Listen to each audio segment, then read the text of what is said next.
Sashi sempat ngipriang subhai pi barok syakanika channel kajongi pan hakanika video ngin pai ikinigi post kibrang sulai thamai po Meghalaya. Subscribe ikanika channel but turn on your notification bell ru khnamo pinum do iki videos kibing upload. Phila ban follow ru ya ka Instagram account kajongi. Ka Meghalaya Health Services kaplai ikinigi post mentau banai arajar opsan. Ikiteng juga nigi post kilongkom ni. Project technical support but multitask worker. Kalas date dan nekatari ke bakhado bapila ban sabai jiki applications kedai honru turik banai March arajar opsan. Ya ka post project technical support grade 3 MSW kalai kawai ke post ka salary lan ikut tulap kedai apra hajar bat ru pinyo ya ka housing rent allowance ka bumut kandai total laipo hajar sans par pau hak si banai. Educational qualification kalongkom ni.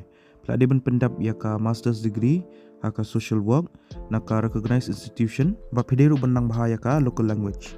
Kani kawai ke post project technical support grade 3 ru kalai kawai ke post ka salary lan ikut tulap kedai apa hajar ba penyo ru ya ka housing rent allowance ka momot total lai hajar sans par pau hak si banai.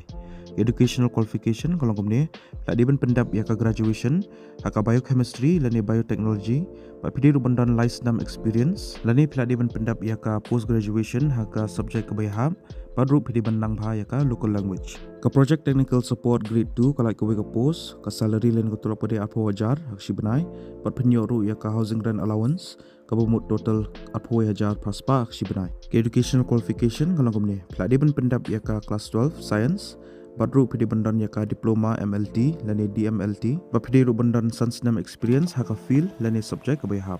Ka post multitask worker kalai kawai ka salary lan ko tulap kadai 100,000 sans pak si banai. Baka educational qualification kalau komne pelade ban pendap ya ka class 12 haka commerce arts lan science dan ni pelade ban pendap ya ka graduation haka commerce arts lan science. Ki candidates ki belong eligible bagi buku ban apply ya kini ki post pihaban apply online naga ba fill ya kani ka form baik kan link la po description jangan dekat video.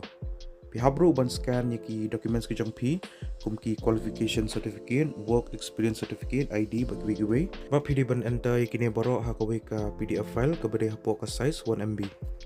Yaki interview kan sepenlong haka spotorik panai March arajar opsan nado shpobuji sheneng haka Pasture Institute Shillong Directorate of Health Services.